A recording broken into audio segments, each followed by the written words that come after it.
moderator yang akan nanti akan draw masa tu? Tak adalah. Can talk as much as you want. Cakap je. Sebab like buat soalan dalam masa sejam tu kan. Oh ya kan. Let's try to keep it brief lah. Maybe menukar cukup 4, 3.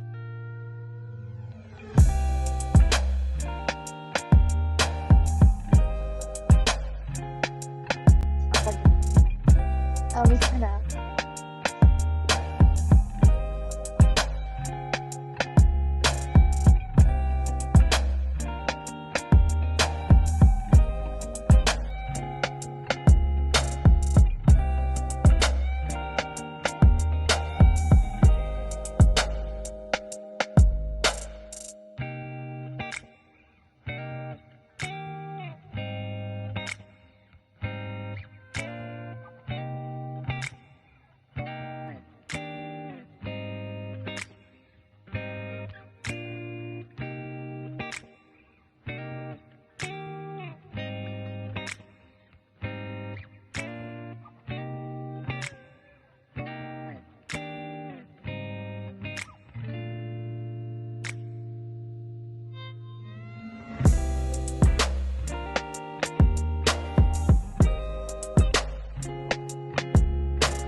program shortly. Meanwhile, you may scan the QR code presented on your screen to register yourself if you haven't done so yet. You may also click the link that has been set in the chat box. Please be reminded that you do not have to fill in if you have already registered before. Thank you for your kind cooperation and attention. Ladies and gentlemen, a very good day and welcome to our Mental Care Talk. I am Dayang Balki Zuhaira binti Abang Muhammad Fatihi, and I will be your moderator for today's wonderful event.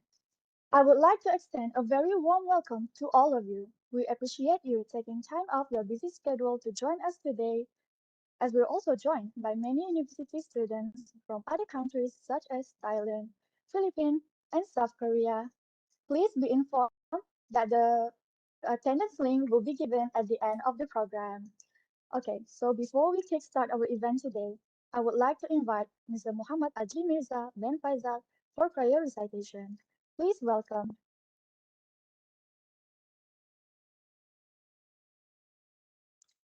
Assalamualaikum warahmatullahi ta'ala wabarakatuh. We will begin our prayer recitation with Surah Al-Fatiha. Bismillahirrahmanirrahim. Alhamdulillahi Rabbil Alamin. Ar-Rahmanirrahim. Malik Yawmiddin. Iyaka na'budu wa iyaka nasta'in.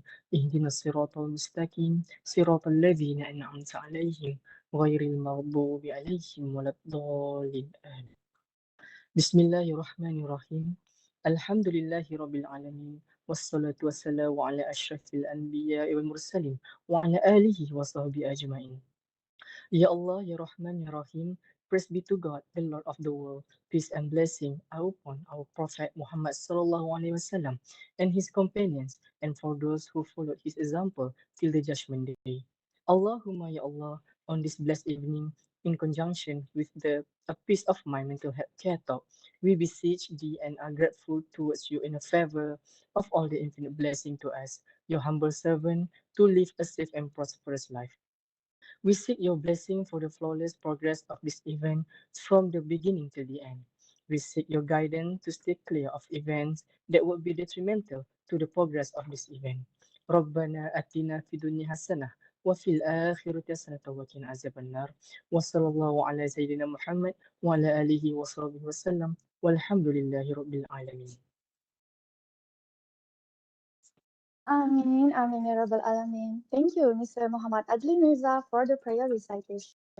Without further ado, I would like to invite the project director, Mr. Zahidi Ben Rusli, to give the welcoming speech.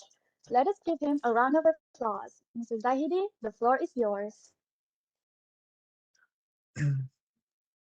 Bismillahirrahmanirrahim. Assalamualaikum warahmatullahi wabarakatuh and good evening. Thank you for the moderator for the welcoming speech.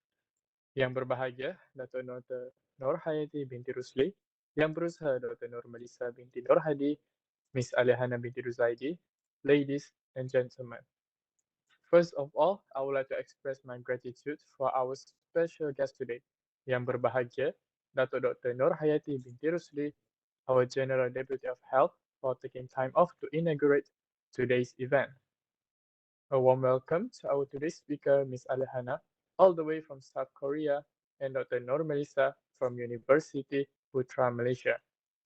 Thank you to my team members who have tirelessly working on this event to make sure this event become even more successful. Ladies and gentlemen, a piece of care mental care talk is designed to address various aspects of mental health, especially the stigma around mental health. We have assembled the panels who will share their knowledge, insights, and personal experience. Thank you once again to Dr. Melissa and Ms. Hannah who are willing to be our panels today.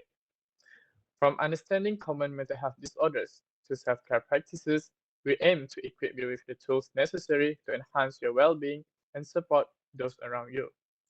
Mental health affects every aspect of our life, our relationships, work, and overall happiness.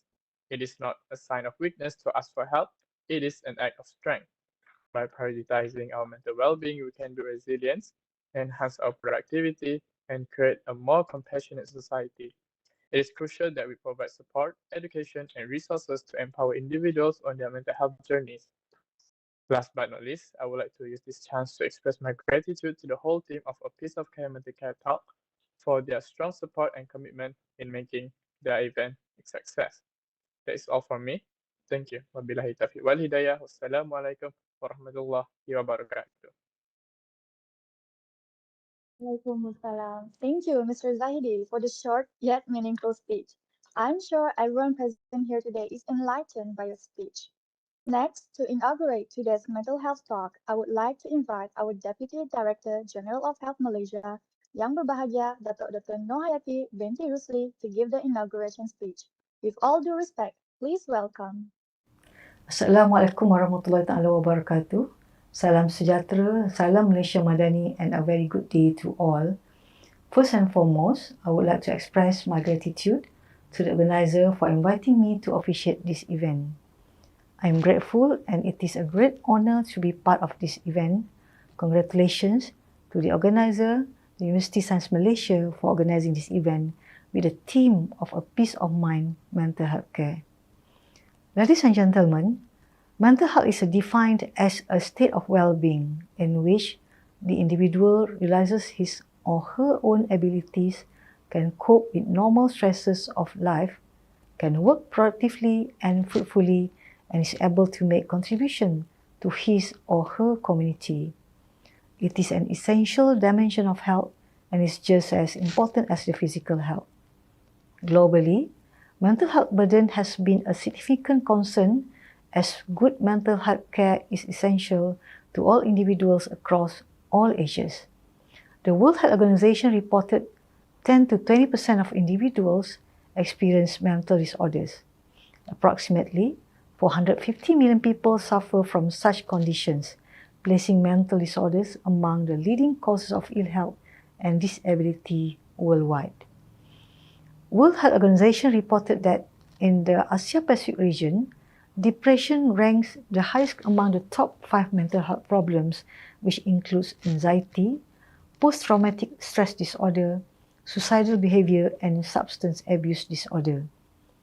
With the comparison data across Asia-Pacific countries also reported that prevalence of major depressive disorder is highest in Thailand at 20%, followed by Taiwan 19.9%, Korea 19.4%, Malaysia 17.5%, and China 16.5%. In Malaysia, the burden of mental health problem is of great concern. The National Health and Mortality Survey conducted by the Ministry of Health in 2019 reported approximately 500,000 adults aged 18 years and above suffered from depression. The survey also reported overall prevalence of mental health problems among children and adolescents aged 5 to 15 years old were 7.9%, with estimated 424,000 of children and adolescents were affected with mental health problems. Yet it remained largely unrecognized and untreated. A concrete action which includes all elements of society is then vital to prevent mental health crises. Post-pandemic and youth mental health is no exception. Therefore, the efforts by organizing this event to empower mental health care is in line with the Ministry of Health goal to amplify the positive impact in promoting positive mental health care of the community. Stigma remains one of ultimate challenge that hinder people to come forward and seek treatment and care that they need. The Ministry of Health advises those in need to immediately seek help to prevent serious mental illness due to late detection. In addition, supporting mental health care through youth participation is a vital key element of society in which this effort is achieved through increasing public awareness on the importance of mental health care, creating mental health care through the peer support, and destigmatizing individuals with mental ill health. The responsibility to ensure the mental well-being of individuals should be shouldered together. Each of the individuals is responsible and should not work in silo to ensure mental health care for all. To this note, we shall continue to work together, and I welcome more programs as such in the future in moving the mental health agenda forwards. Essentially, mental health is an integral part of health where indeed there is no health without good mental health. Last but not least, congratulations to the Secretary of this event, the Rural Welfare and Wellness Bureau, University of Science Malaysia for successfully organizing this event. To all participants, do immerse yourself to learn and sharing of knowledge in this event. With the word of Bismillahirrahmanirrahim, I am pleased to officiate the Mental Health Talk event, A Peace of Mind, Mental Health Care for the 2022-2023 academic session. Wabillahi taufiq wal hidayah. Wassalamualaikum warahmatullahi wabarakatuh. With that, thank you very much. Thank you, Yang Berbahagia Dr. Nohayati, for the beautiful speech. I'm sure everyone present here today is moved by your speech, as mental health plays a vital role in people's lives. Now, with great pride and honor, I am here to introduce you to the guest of honor and speaker for today's talk, Dr. Nomalisa binti Nohadi from University Putra Malaysia. Hi, Doctor. How are you feeling today? Assalamualaikum and good evening to everyone. Thank you for having me here. I'm doing good. I hope everyone is well too. And Miss Alia Hana binti Ruzadi from Sejong University, South Korea. 안녕하세요, Miss Hana. How are you How are you enjoying Korea right now? 안녕하세요. Right now in Korea it's summer, so I think it's the same Celsius as Malaysia. Alhamdulillah, I'm doing well. Thank you for asking. Alhamdulillah. I'm sure all of you are excited to know more about our speakers for the mental health program. Our first speaker, Ms. Alia Hana, is a mental illness survivor that has been diagnosed with major depressive disorder, Asperger's syndrome, and bipolar disorder. Although she only went to secondary school for only 1 year to sit for the national examination SPM, she managed to counter all the odds with flying colors and further her studies to South Korea. Currently, she is in Sejong University, South Korea, studying in animation. Well, without wasting any more time, please welcome Miss Alia Hana. Okay, so Miss Alia Hana, my question for you today is, would you like to tell us how was your childhood like and what was the series of events that led to you being diagnosed with Asperger's syndrome and major depressive disorder? Assalamualaikum warahmatullahi wabarakatuh. Thank you for having me today. So where do I start? Because my it was a long story, but to keep it short, as a child, because I was undiagnosed with Asperger's syndrome, I was always the weird kid out, the someone that couldn't eye contact with people, couldn't talk to people, and I was always alone. I was the weird kid, and I have the weird obsession with stuff. But because Asperger's in girls is not much diagnosed as it is with boys, my mother thought I was like a normal child. I was just awkward child. But at the end, when I went to school, I went to primary school up until standard 6, where we sit for UPSR. And but during I was a great student. I always get number one.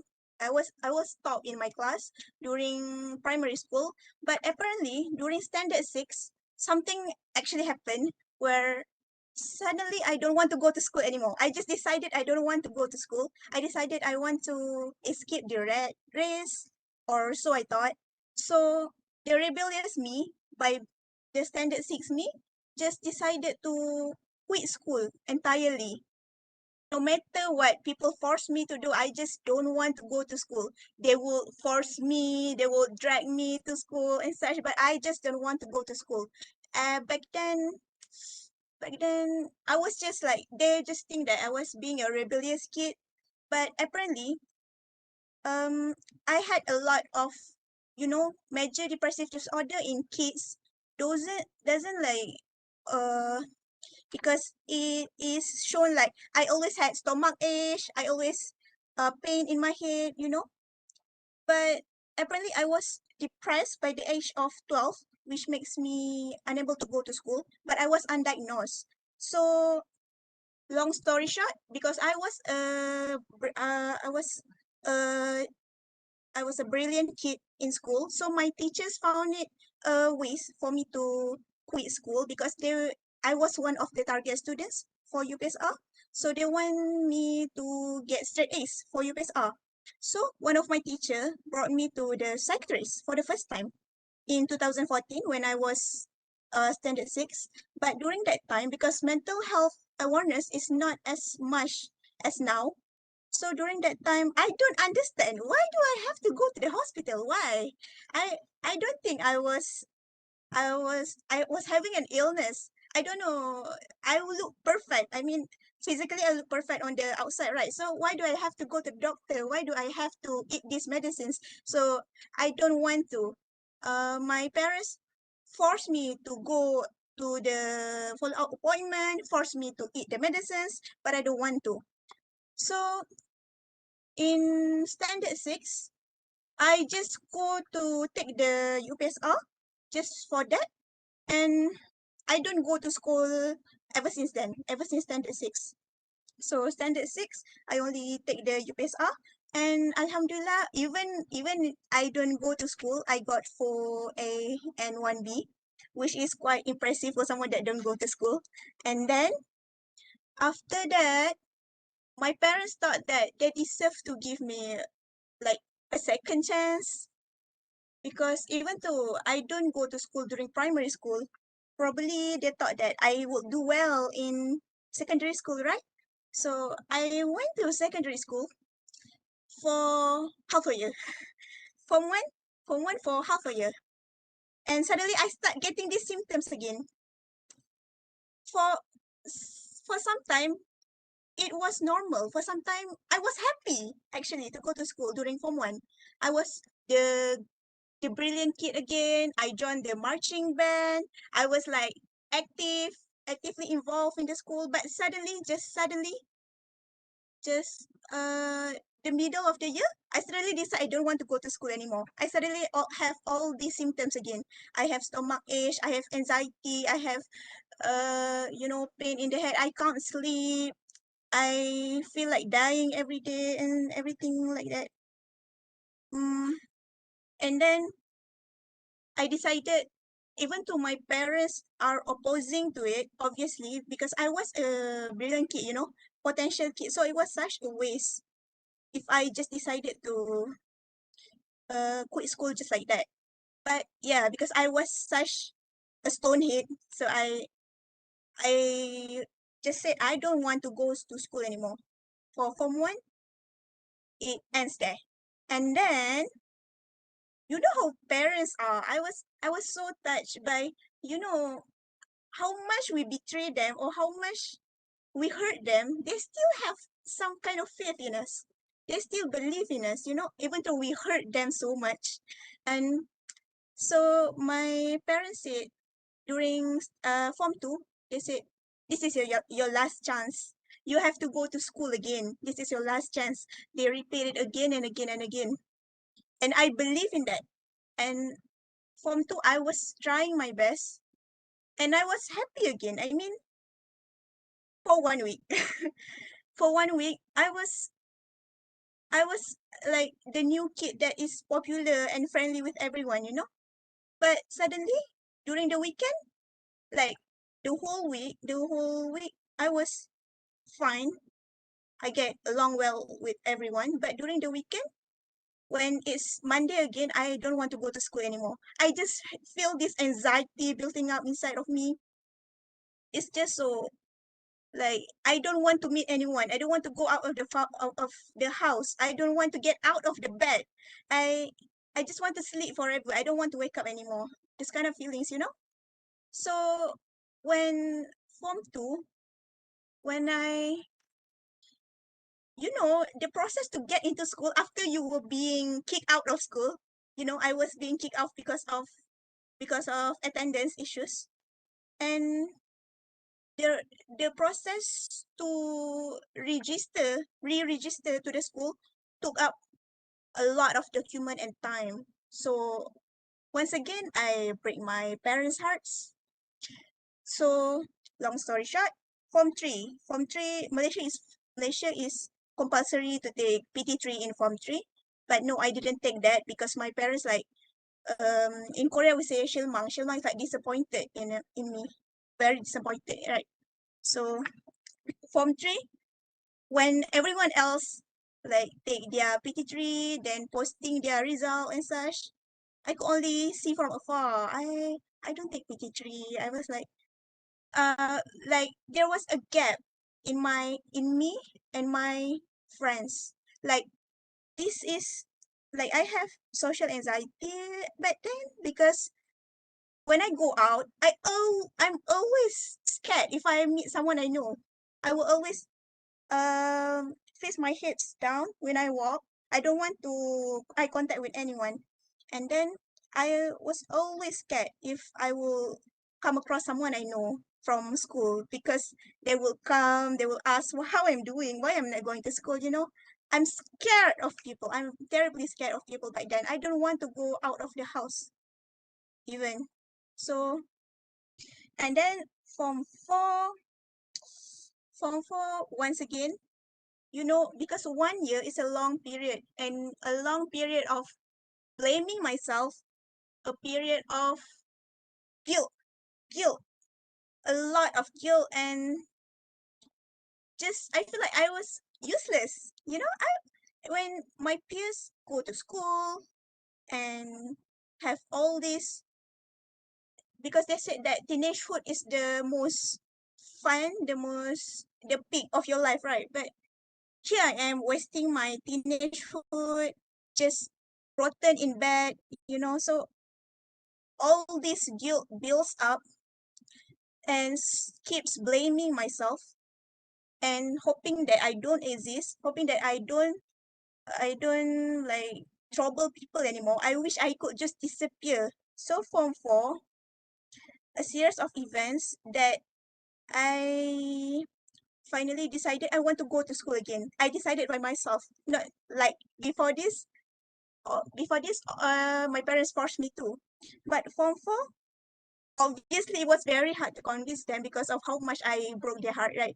And then Form 4, I was the one who said that I want to go to school. But the plot twist is, at the end, I only attend for 1 day, Form 4. And I blame myself for it, very much blaming myself for it.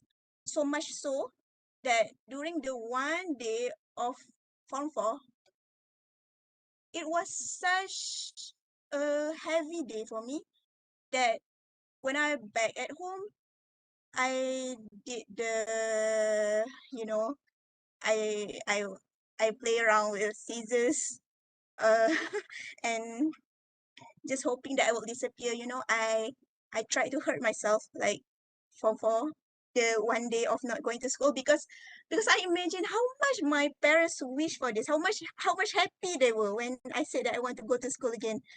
But then I once again being useless. I once again couldn't. It's not that I wouldn't. I couldn't. Even how much so I wanted to. I couldn't go to school with all this anxiety building up to me. You know, the whole time at school, I feel like poking up. I feel like crying. My insides all out. I I just want to disappear. I don't like being at school. I just couldn't. And then because of that 1 day, and because like my mother found me playing with the scissors, you know.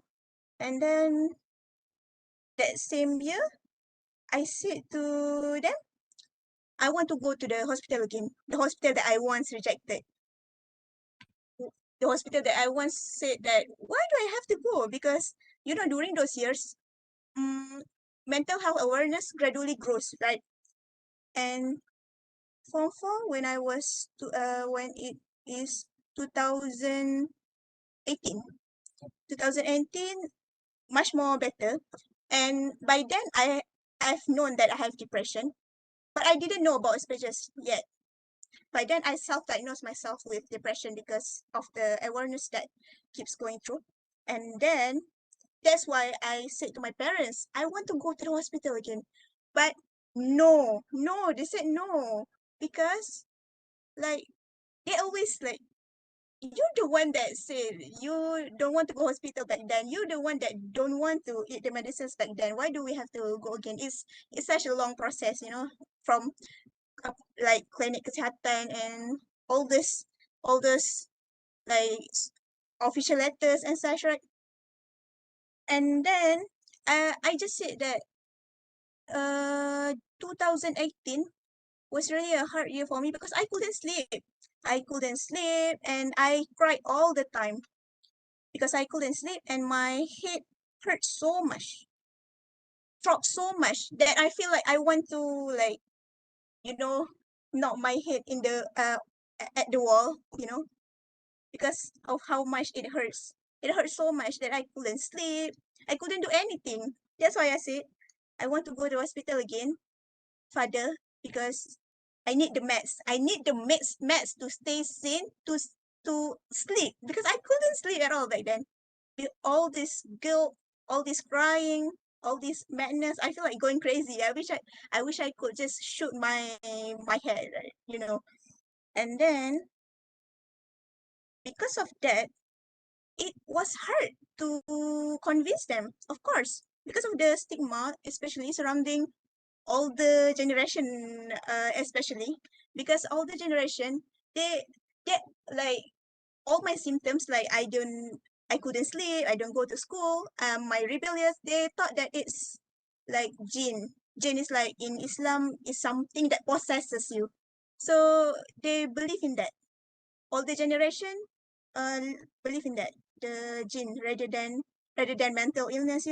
They said I was not mental, I was just being possessed by jinn. So they took me to a lot of ustad, a lot of Islamic Islamic treatment, but it works just for a while because the imbalance chemical in the brain needs like proper medication to work, right?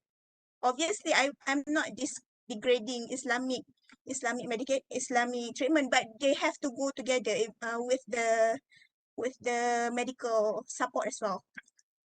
And then so my that's how I went to seek help again when I was 16.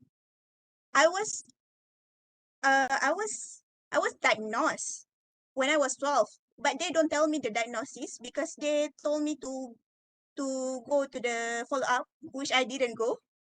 So when I go as a 16 years old, they finally told me the diagnosis, which is major depressive disorder with underlying Asperger syndrome. Which, when I think back, I don't think it's normal for a 12 years old to get depression. I think it's too early when I think about it. And then, but I don't know what Asperger syndrome is. I was like, is that a vegetable? Asperger syndrome. And then when I like research about Asperger syndrome, I was like, I feel like someone's stalking me. It was like my whole life story being written. I extremely relate to all the symptoms of Asperger's, especially because of the lack of interaction. And because of that, I finally know my diagnosis, which is major depressive disorder with Asperger syndrome, which is, I believe doctor could explain more about it later, someone more qualified than me. And then, so Form 4 is the year I start seeking help. At first, it was hard because when I look at the medicines side effects, there are some medicines that the first week that taking it will make your symptoms worsen. And it is what happens to me. The first week of taking medicines, I kind of fight for knife with my mom, which is something very dangerous. Which is, yeah, yeah. So the first week of medicines, I tell you, it's not your fault if someone watching me, watching this and seeking for help, and they say that the medicine doesn't work. No, you have to. continuously eat it. Don't expect it to be like a magic pill that you eat once and you suddenly feel better. It doesn't work that way. It needs consistency. And then, so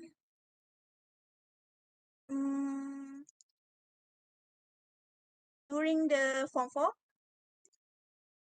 so I attend the secretaries for several months, I guess, for a whole year.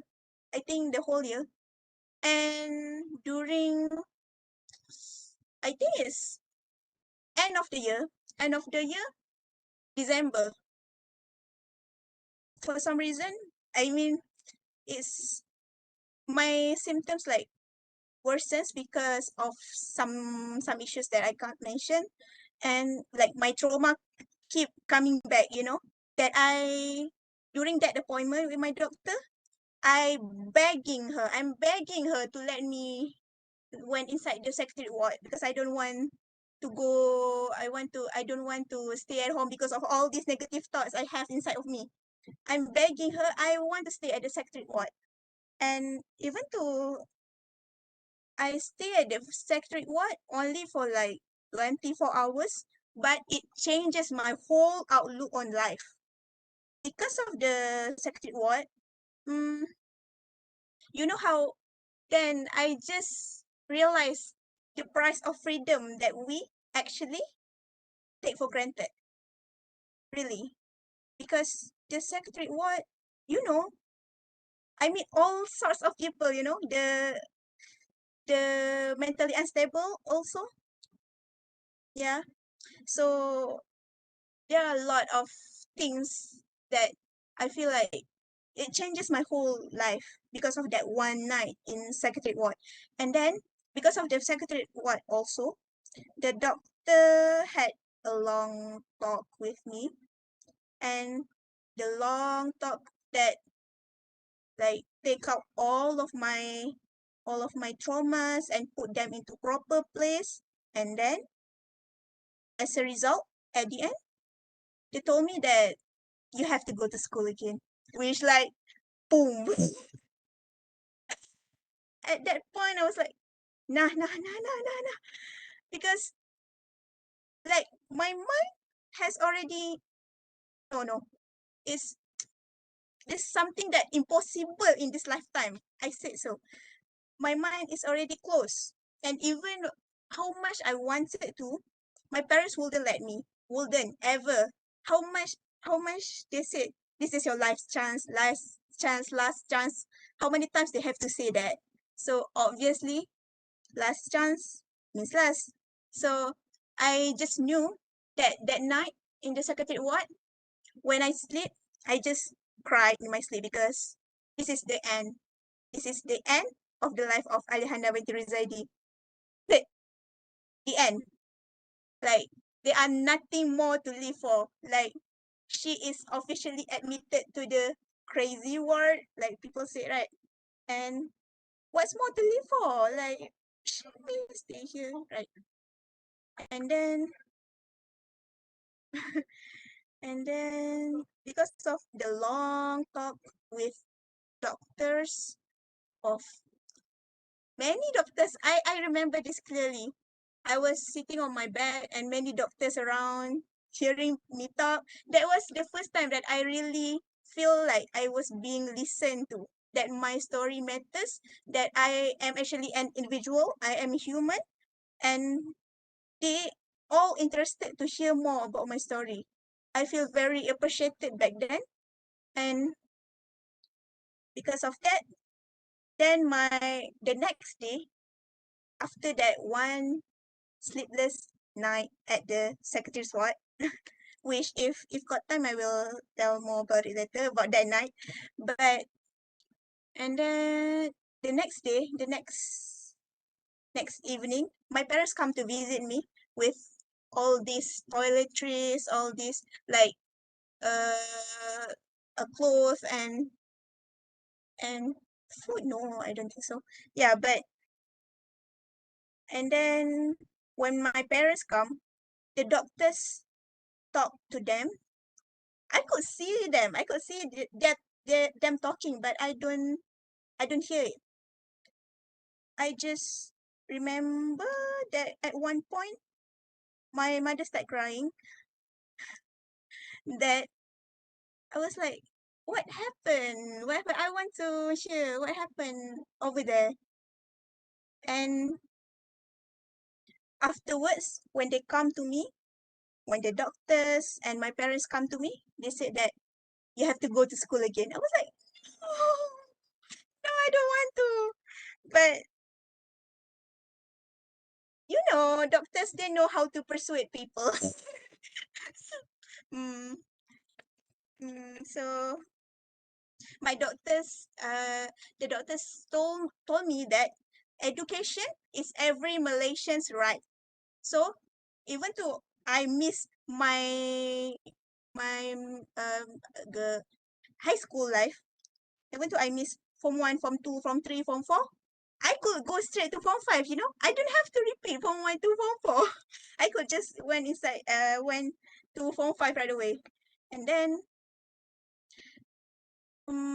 because the doctors told my parents obviously they were very shocked that because their mind are closed. They don't want to. They don't think I could go to school anymore because of all the embarrassment I give them, because one one time you were kicked out of school, like I said earlier, the documentations you have to go to PPD, Pejabat Pendidikan Daerah, the education department, like in your it was and my parents work in that field, so all their office stuff is my parents' friends. And every time we go there, they will say, your child don't go to school.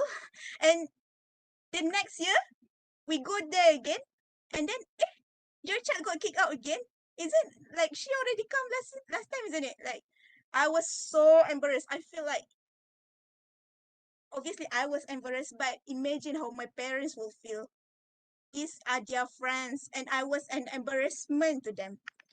I was a child that was not something that they could be proud of. And then a series of events later, I went to Form 5. I entered Form 5 finally. This time, however, the difference is I took risperidone, a type of medicines. Risperidone is like, if Dr. could explain later. So because of that one medicines, I still remember clearly the first time that I eat that medicines, I was like, quiet. My brain quiet. Before this, my brain is like a room full of people talking, overlapping voices all at once that I just want to smash my head. But the first time I ate risperidone, it felt like a wide room with no people. I was like, is this how normal people live? I was like, so unfair. Why do I have to live in suffering all this while? And then Form 5 was okay. but but because it was unexpected, but Form 5, the first time that I went to school every single day in my life. And then apparently for SPM, for someone that don't go to school at all and only go to school for 1 year, suddenly I got straight A's. I was like, it was everyone was shocked, obviously, especially if they knew that I only go to school for 1 year, and especially for mathematics. Mathematics, I for the first exam I got E, and then suddenly I never got like even close to A. The highest I got is like C minus something for mathematics, and suddenly during SPM I got A minus. I was like, where does this come from? I don't even, for the paper one in mathematics, I just shoot everything. I was just like hentam. But for some reason, I think it's Allah destiny. Allah destiny he give me straight A's. I still remember the day I went to take the result. I come late because I like cook kimbap to give to my teachers, you know. And then suddenly when I come, my mother is all mad because you're late on the day of your SPM result day. I was like, it's okay. I was not having expectation at all. But when I come here, a teacher come to me mad. She said, "Why are you late? You got straight A's." I was like, "What?" I was like, "What?" And then apparently everyone else already went to stage because you know straight A's got the stage at 10 a.m. and I was the late one, like Cinderella kind of situation. The the ah the Juingong. Ya Allah. My brain is full of Korean. I'm sorry. The main character is always late. No, just kidding. Okay, Wow. and then because of that, I realized that I actually have a lot of opportunities in life. So I started looking around for scholarships. And the only scholarship that could accept a non-science student like me is Mara. This one, Mara Animation to Korea. And I apply it without thinking much at all because I don't have like co-curriculums at all. I don't have extra co-curricular activities at all. The only thing that I could be proud of is my 7 A's. And then but I just applied without any proper preparation. And then suddenly when I already applied to another university, another college, I already paid for another college. Suddenly the the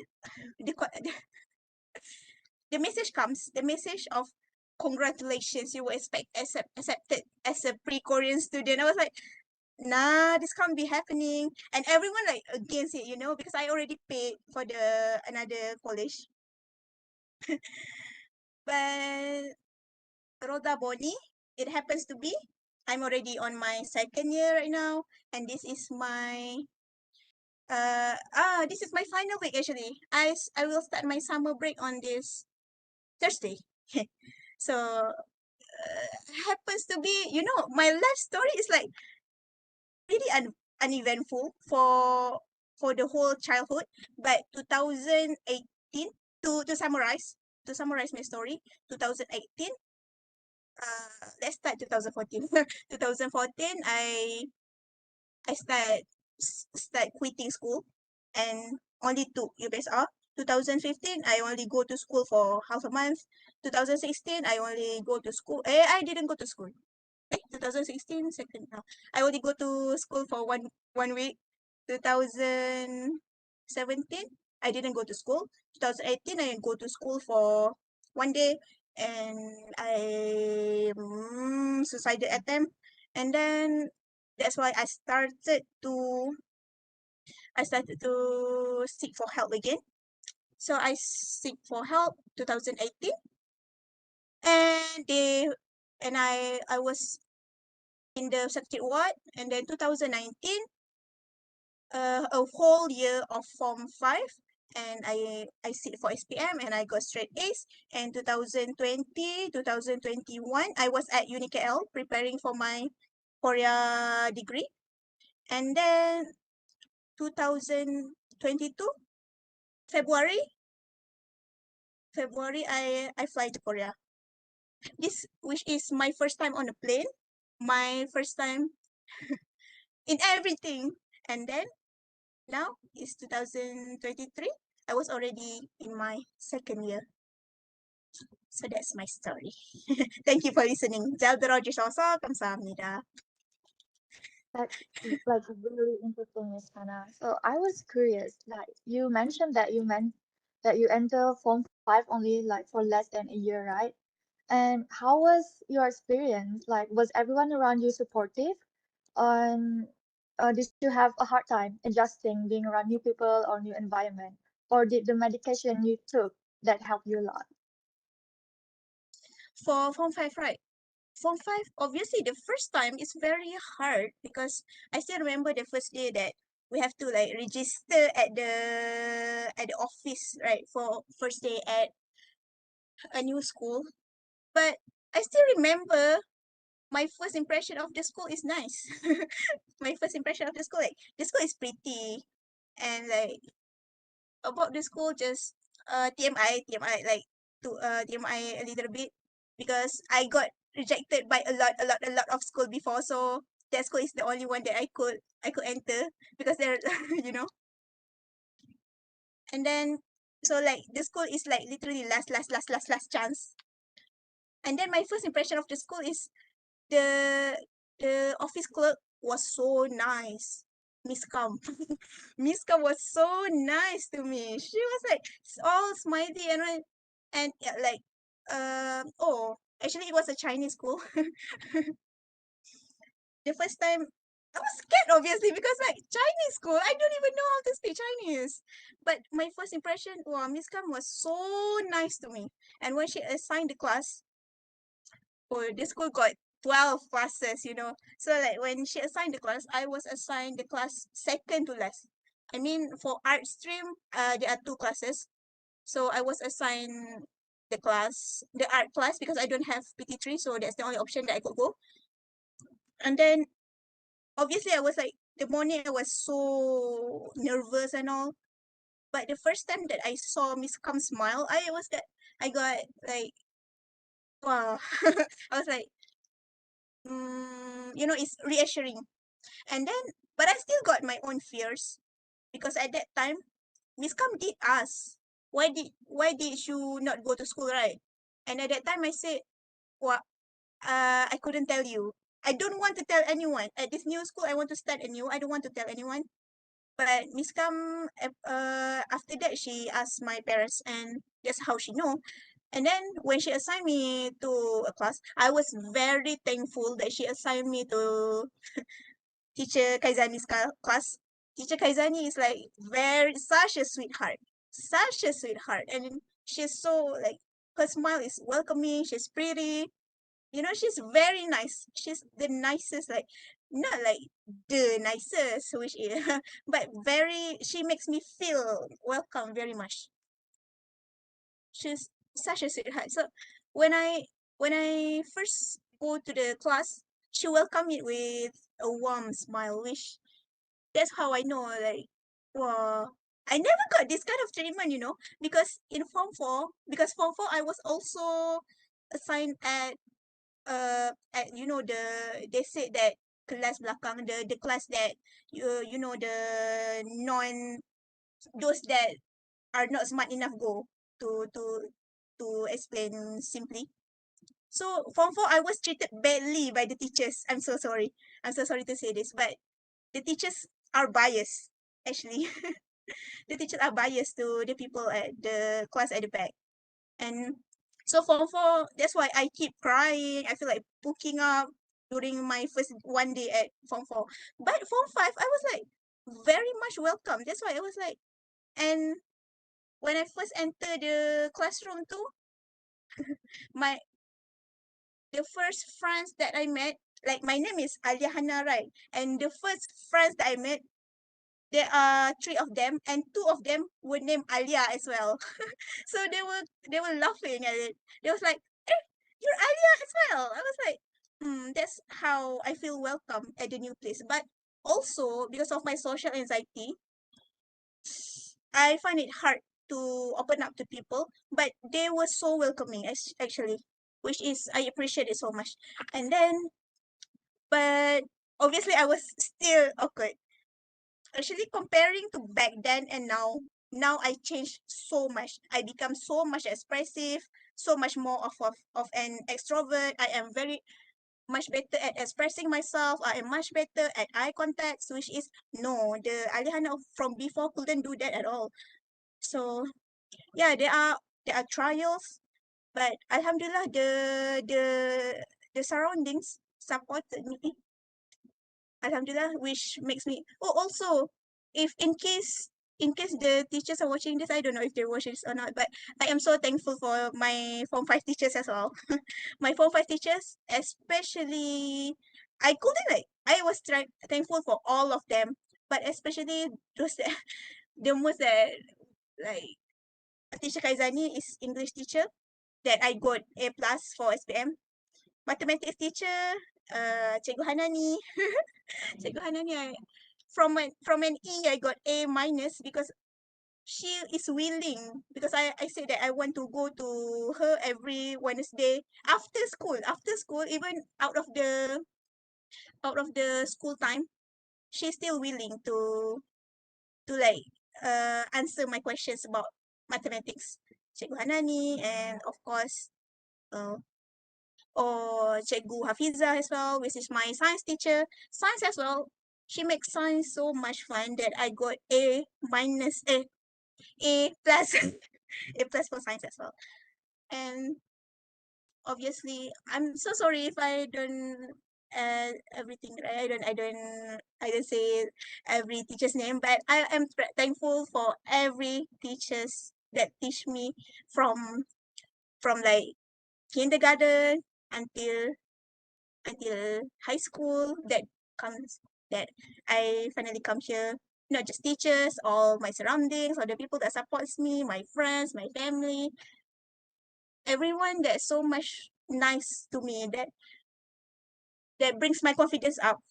Thank you so much for everyone. Thank you, Miss Hannah, for the wonderful sharing. It takes a lot of bravery to go through what you went through. And I'm here to tell you that you have already become the daughter that your parents are proud of. So congratulations. Right. So from this sharing, we can now learn the point of view of a mental illness survivor and how to keep high spirited while going through it, just like Miss Hannah. Much respect for Miss Hannah. Now we're going to take a 5 minutes break before we continue with the next speaker. Also, if you have any questions, feel free to type in the chat box as our team will select a few questions to be asked to our beloved speakers. Please be informed that our Q&A session will be done at the end of the program, so feel free to ask your question as we will gladly forward it to our speakers. We'll be back in 5 minutes. Thank you.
everyone. Hope everyone is ready as we are about to continue with our next sharing session by Dr. Normalisa. I'm sure everyone is excited to know about our next speaker. Dr. Normalisa graduated with Doctor of Medicine in 2009 from University Malaysia Sabah, UMS, and Master of Medicine in Psychiatry in 2018 from University Technology Mara, UITM. She is currently working as a specialist psychiatrist in University Putra Malaysia, UPM, and she has done many contributions with Malaysian Psychiatric Association, MPA. Now, let us enjoy the talk by our guest speaker, Dr. Normalisa binti Nur Hadi. All right, doctor. So, me and everyone around here is curious about stigma in mental health. So, if you don't mind, can you tell us what is the meaning of stigma in mental health? Okay, thank you so much. Okay, so all right. I'm very happy actually to be invited to be on this event to talk about stigma because I think stigma has been on board for many years. I think everyone knows the word stigma, right? So, but it's still a pervasive problem until up to now, not just in Malaysia, but global, worldwide. It's not just in Malaysia here that we are facing this stigma, this problem of stigma, but worldwide. Okay, and stigma actually just a little bit of what we say some trivia. Okay, stigma is from the English plural of from the English plural stigmata, and also from the Latin word that referred to the marks on the body of Jesus Christ, actually, if you know the story. Yeah, the one when he was crucified. Okay, so they were referring, the stigma was referring to those marks. Okay, so it denotes something bad, something negative. Even in Greek, it meant mark and usually has a negative connotation. So in mental health or psychology, when we say stigma, it usually refers to the negative perception that people have towards mental health problems, mental health disorders, and also people who are suffering from these problems or disorders. So and definitely it does cause a lot of problem, as I think very well illustrated by our first speaker just now, Hannah.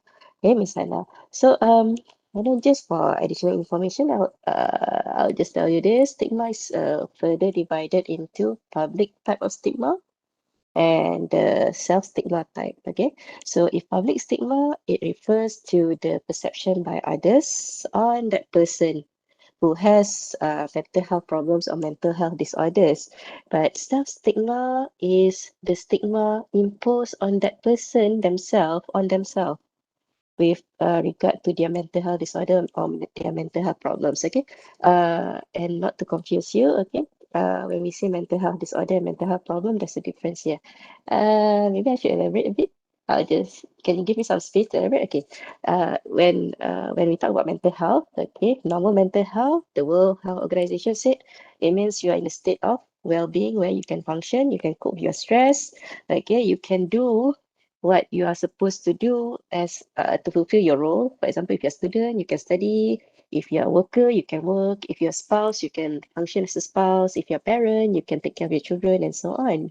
And you're supposed to be able to communicate and have good relationship with other people and fulfill things in your life. So that is good mental health. People with good mental health are supposed to be in this state and are able to do this. However, if let's say something causes you a lot of distress and you causes some disturbance in your mental health, okay, um and usually it's temporary and still manageable. It's just that it's just very disturbing at that point of time. Okay, then we call it mental health problems. Okay, because it's starting to cause some problem with your mental health. But when it goes to mental health disorder, it's a bit different. That means an illness has set in. Okay, the mental health problems probably has already gone into that spectrum, or without the mental health problem, you have developed an illness in the brain. Okay, so yeah, the the misconception about mental health usually is about it's a weak mind, but no, actually it's a disease in the brain itself. Okay, like Hana nicely put it just now, all the chemicals in the brain goes into haywire. Okay, there might be also some structural differences or some structural disturbances that cause your brain not to be able to function like other people. Okay, so the way you behave, your thoughts, your judgment, your behavior might be disturbed and might be different from others, right? So that's that about. So stigma towards mental health problems and mental health disorders means there is a lot of misperception, negative ones especially, towards what exactly is mental health problems and mental health illness. That's why I need to explain properly just now. Okay. So uh so and what problems I'm talking about when it comes to stigma. I think I really love what Miss Hannah shared just now. You actually delineate very clearly and very nicely about your experience, okay, from your point of view, on what problems that you face as the effect of stigma. One is the fear of getting help. People around you not wanting you to go to the services, okay, and probably also how people around you react when they know about your illness, right? It's very problem. It can cause a lot of problem. Okay, so but I think I also need to explain what causes stigma, right? Okay, I mean there must be a reason why all these negative perceptions come in, right? I mean, why the misunderstanding? Why the negative? Why the negative perception? Why the all the bad opinions about people with mental health issues and all that. Okay, I would say the first and foremost, the issue always goes back to lack of knowledge about mental health problems and mental health illness. Okay, like I mentioned just now, people always thought that mental health is just like, weak in the mind, okay, or weak in the faith. You're not religious or spiritual enough. Yeah, you're not doing enough. You're not strong enough to face this. You're not coping well enough. Yeah, but no, it's actually more than that. It's your brain. Okay? It's all in your brain. The brain is not well. Right? That's why it's going through all these. It's having all these problems. Right? So and then along with the lack of knowledge or information about mental health, okay, there's also another part which is the misrepresentation in the media, especially by influential people or influential industry, like for example, the movie industry, right? So they tend to exaggerate or they tend to show it in negative light or they tend to show it uh, in I would say uh, misleading manner about any particular disorder. Perhaps they're not so, they do not have enough knowledge or information, or they did not consult the right person before doing the movie. I'm not sure. And now with the rise of social media nowadays, I mean, in the millennium age, right? Everybody has a phone and all access to gadget and internet. So the other concern is the rise of influencer giving wrong information about mental health. Okay, I'm actually happy about influencer giving more information or giving out awareness to the public. The only concern is that when the influencer has is giving out misleading information, or they self-diagnose themselves without proper consultation and give out the wrong information. So this is very misleading to the public and can also increase the stigma towards the illness. So yeah, the positive side of social media, yes, more access, people can gain more information, can gain more exposure on mental health. But then again, the that's the bright side. The dark side is that some people may give you misleading information. So but this is something that is beyond our control sometimes, right? So I mean, I just feel that good intent doesn't mean, uh, you know, doesn't mean that you are going good. It may be doing more harm than good actually if you do not have good enough information to deliver, right? So that's one thing. And then, yeah, one thing that Miss Hannah mentioned just now that caught my interest was something related to the social cultural background. You mentioned that in our Malay culture, it's common to believe that certain things like being possessed by spirits, okay, and yes, some mental disorder symptoms do manifest like that, okay, sort of those symptoms like hallucinations, hearing voices, okay, or having certain symptoms like they feel like they're being controlled by something external, okay. In our culture, it is usually referred to as possession. Yeah, I'm not saying our culture or our social background is wrong. My opinion on this is that this is the best interpretation that they have based on the knowledge of that time, and the story is passed as sort of like, you're passing down the knowledge to the next generation as warning and so on, right? Okay, to educate them about this and what actions to take. But then again, we also need to take into consideration the development of science and technology, especially in medicine. Okay, so we have to tally certain things to what is correct and what is not. Okay, so yeah, going back, social background, yes, social cultural background can also uh, influence a person perspective on mental illness. For example, I think the most common and the most general, even shared globally, is men cannot cry, right? Isn't this something that is quite common? I think even in the global, on the global side, men cannot cry. If you cry or you talk or you express your emotion, you're considered emasculine. You are not masculine enough or effeminate, okay? Or you're not manly enough, you're weak. So it made it very difficult. This kind of perception made it difficult when a man has symptoms of depression or anxiety. It's very difficult for them to express because of this negative perception on them, right? They do not want to be perceived this way, and at the same time, the self-perception is that if I am like this, I am not man enough.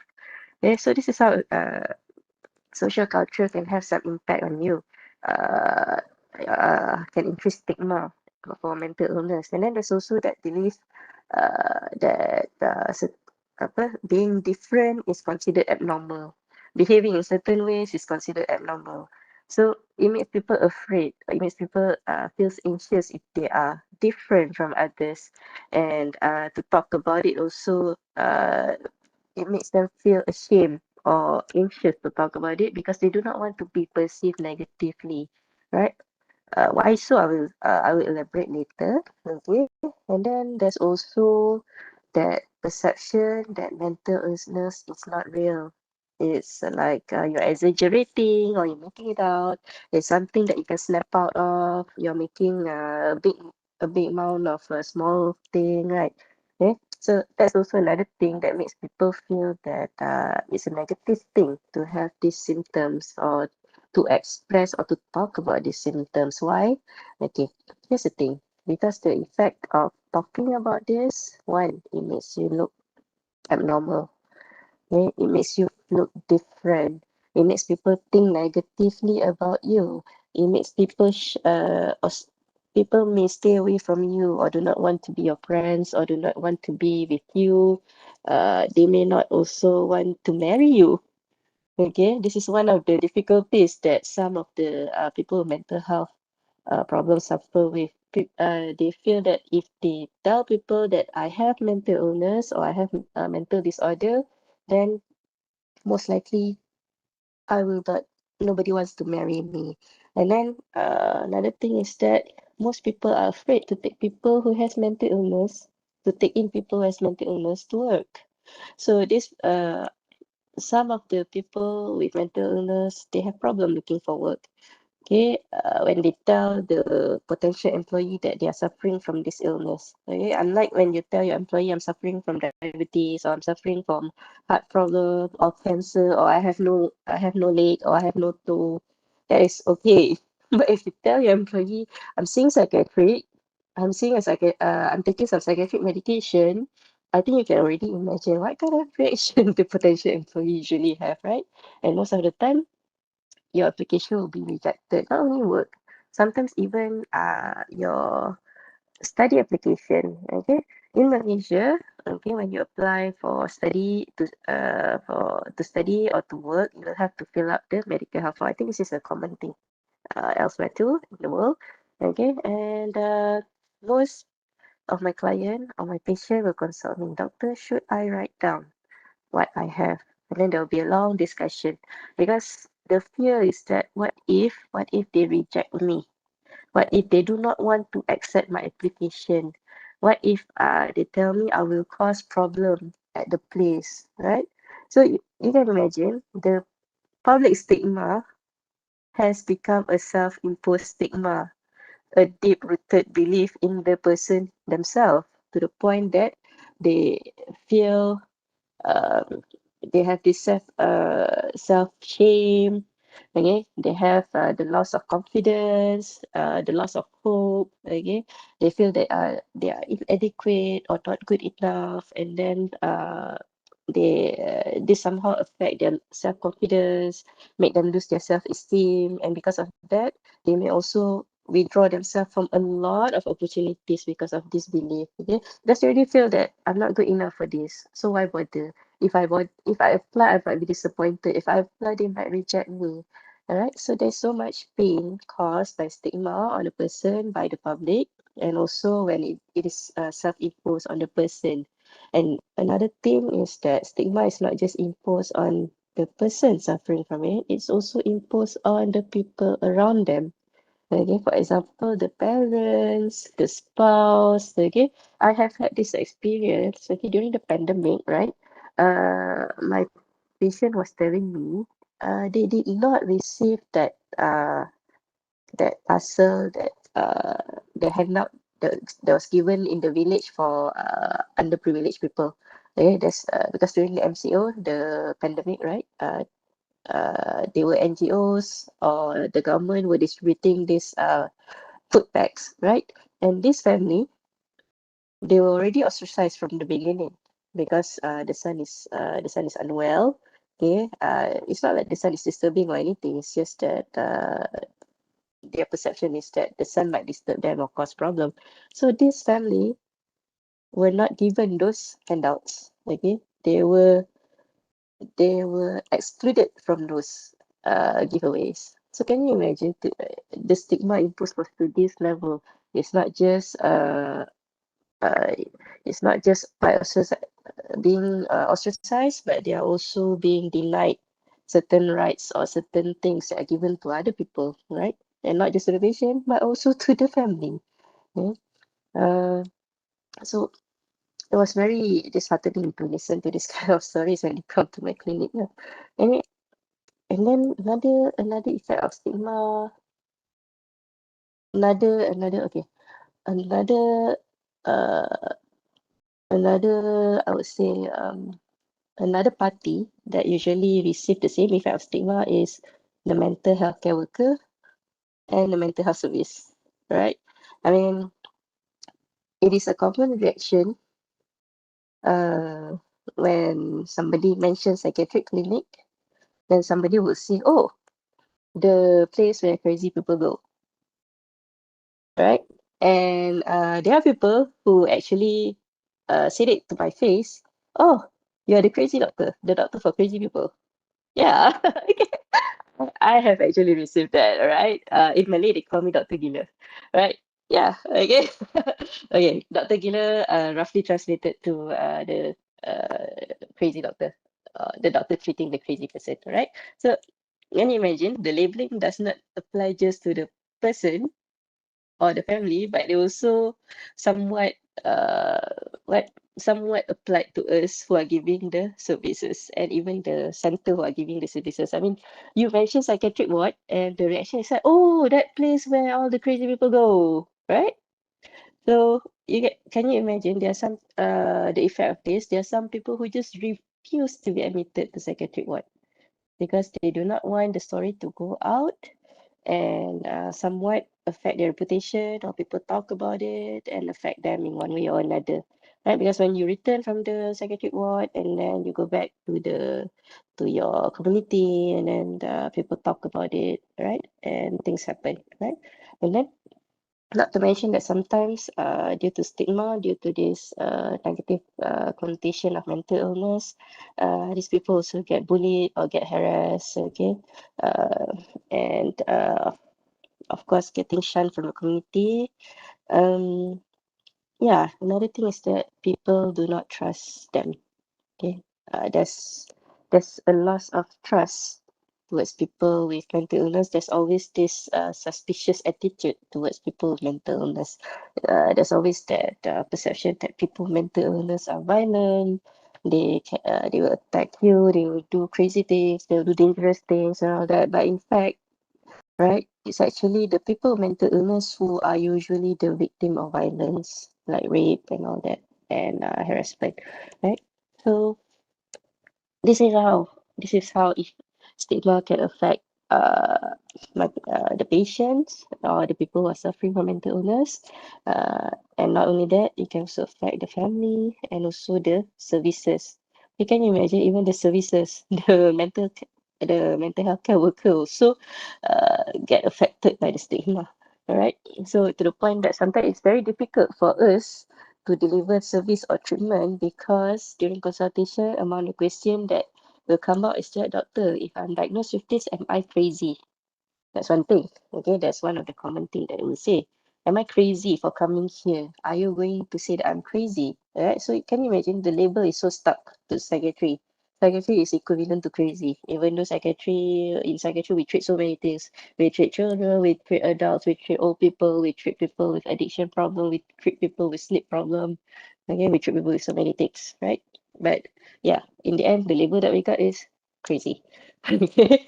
And then another problem during consultation usually is, another problem whenever a patient comes to us is, isn't this medication for crazy people? Yeah. Yeah, so even my medication, even the medication get labeled. This is the crazy pill. Okay, this is the pill for crazy people. Can you imagine? Even the pill get the stigma. Okay. Right? And even going for psychotherapy, even going for counseling, right? Even just going for counseling, even that also people will look upon it as something negative, right? It's like, are you crazy? Why are you going to counseling? Why can't you just talk about it at home? Why can't you just talk to your friends, talk to your teacher, talk to whoever lah, right? But why go to counseling? Why go to psychologist? Why are you going to psychiatrist? Are you nuts? Are you crazy? That's usually the image or the thoughts that people have when we say the word psychiatric, right? So our services also get stigmatized. Okay, we also bear the brunt of stigma, right? So that is what make it difficult for us also to offer our services sometimes, right? Because for us to start treatment, because the stigma is so strong on the word psychiatry and on the treatment, okay, on the medication itself. They even say that our medication can cause addiction, the medication can cause problem to the bodies, can ruin the kidneys, can ruin the liver and all that. But most importantly, their concern is this is a medication for crazy people. This is a crazy medication. So they don't want to take it because it will make them feel as if they are one of those crazy people. So the word crazy is always associated with psychiatry, which makes people feel very afraid to come to our service, even though they really need it, right? Okay, so yeah, that's the problem when it comes to stigma. Okay, and sadly, this is still ongoing. I think not just in Malaysia, but I think the audience will agree with me. You also see in your setting, in your country, right? Okay, yeah. So that's about stigma, right? Uh, okay. When when we talk about stigma, all right, maybe I can touch a little bit more. Okay, what misperceptions that come behind stigma, right? What misperceptions are common for people who has mental health problems or mental health disorders, right? Okay. Uh, Commonly, okay, common misperception towards people, okay, the common stigma or negative perception or misperception that people with mental illness is that, one, I mentioned just now, they are weak in mind or not strong enough, okay, or do not know how to cope well enough. Uh, they are exaggerating it, they are making it up. You can snap out of this easily. This is just nothing. This is something temporary. But I would say I will reinforce what I said earlier. I will emphasize again what I said earlier and what Hannah mentioned earlier. No, there is a science behind mental illness. It's medicine. That's why there is a psychiatric field. It is a medical field. It is a legit medical scientific field. We did researches and everything, all right, before we can say that this treatment works, this medication works, and so on. And although we still has yet to find the concrete factor of why certain chemicals go into disorders in the brain, or why certain people has certain structural abnormality in their brain that causes them to develop mental illness. At least we have already identified multiple risk factors, meaning factors that can increase your risk to get mental illness, right? And these factors, some are modifiable and some are not. So what I'm trying to say is that mental illness is as real as physical illness. Okay, it's as real as having diabetes, cancer, okay, losing an arm, because it does affect you. The, this is the problem with mental illness. Physically, you look okay. Right? That's the problem. Physically, you look okay, right? Even I think referring back to what's that guy's name who sing Linkin Park, the one who sang Numb, Linkin Park, Chester Bennington. Did I get that right? He was from my generation. Okay, now I feel old, but never mind. Okay. So anyway, and Robin Williams, right? The last few pictures of them, they were smiling, right? So that's why people were shocked when they committed suicide.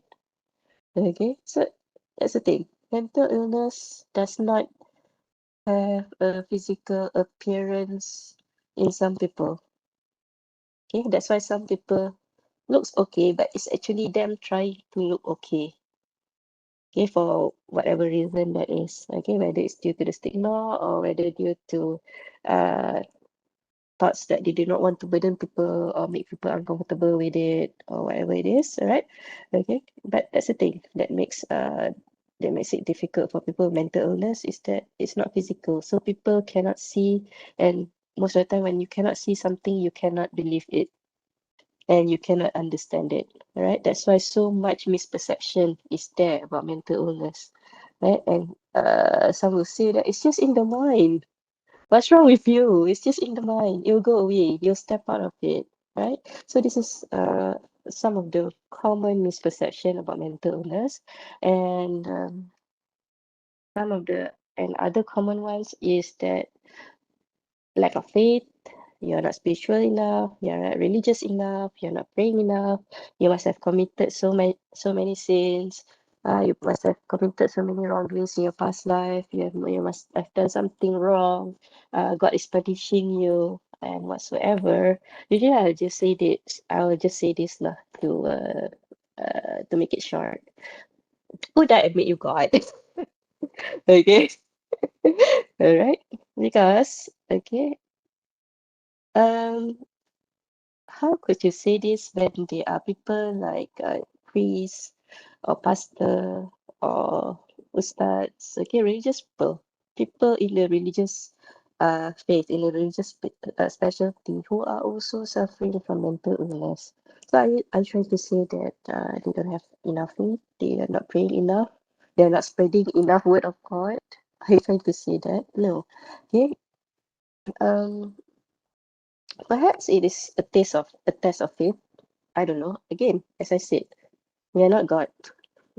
Okay, nobody is God here, so you can't really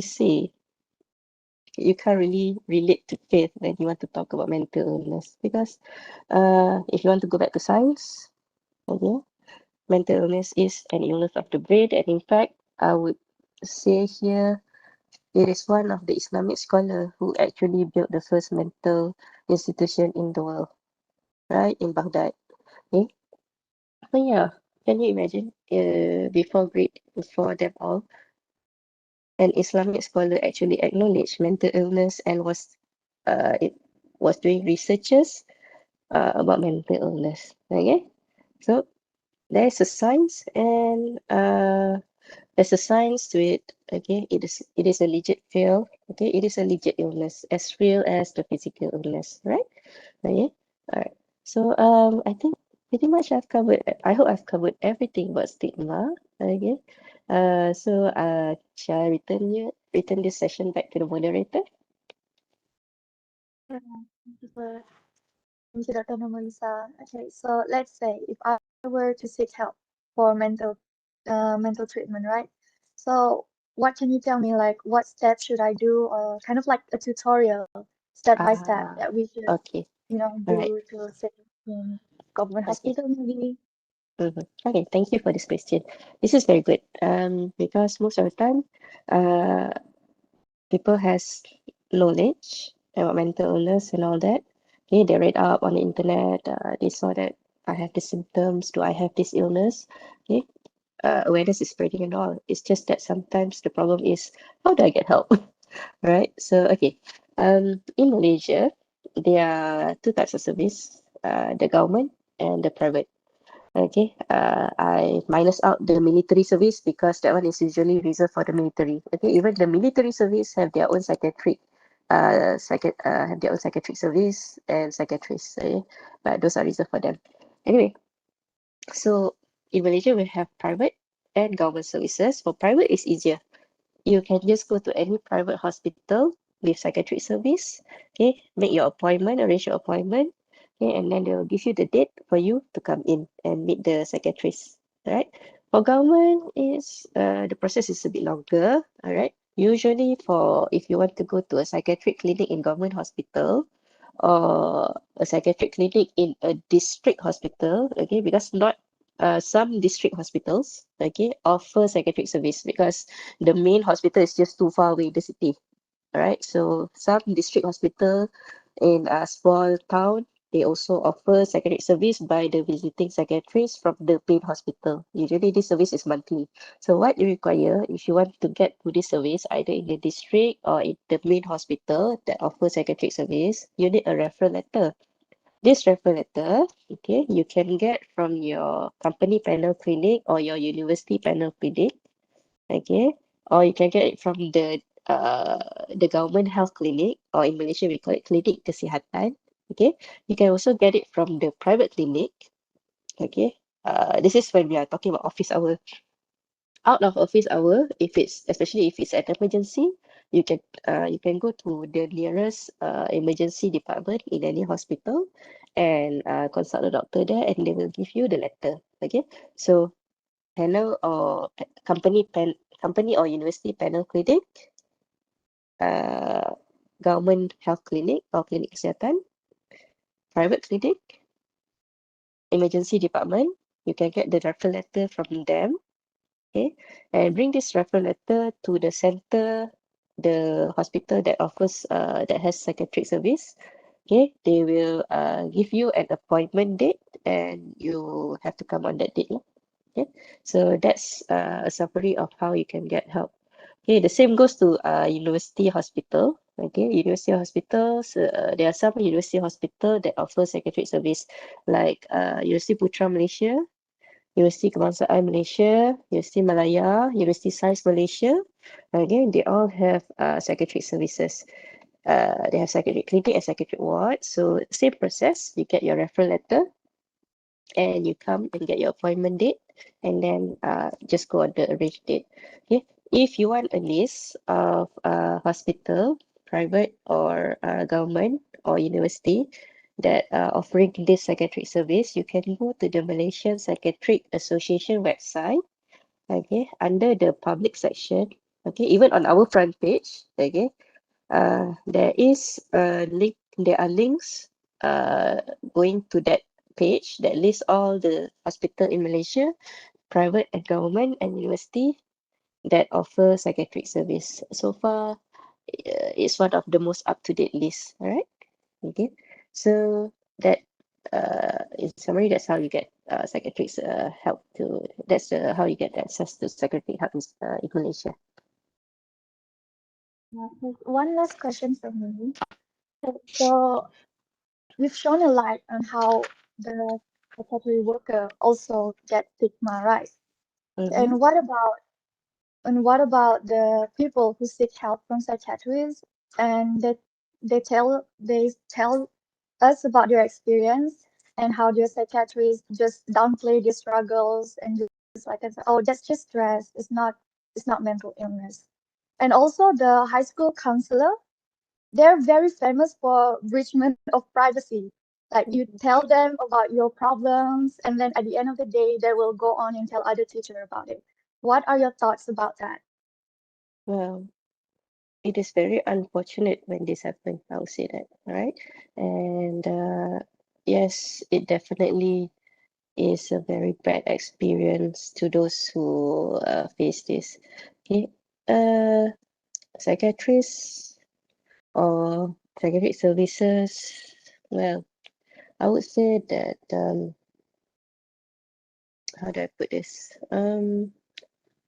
Yes, certain things might happen, right? Certain things might happen, and sometimes it's the style of the therapist or the style of the attending healthcare worker or the staff, okay, might be different, okay, or they are not trained enough in certain situation or certain disorder.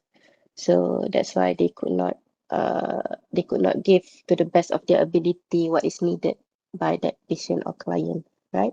So that's I admit that that is some of the shortcoming in our service. Sometimes we are not trained for certain disorders or certain uh, situations caused by this related to this disorder. So we do not know how to handle it properly, and this unfortunately gave bad experience to our clients, right? And then about counselor, right? Counselor, yes, I have been hearing, this is nothing new actually, and sadly it's still ongoing.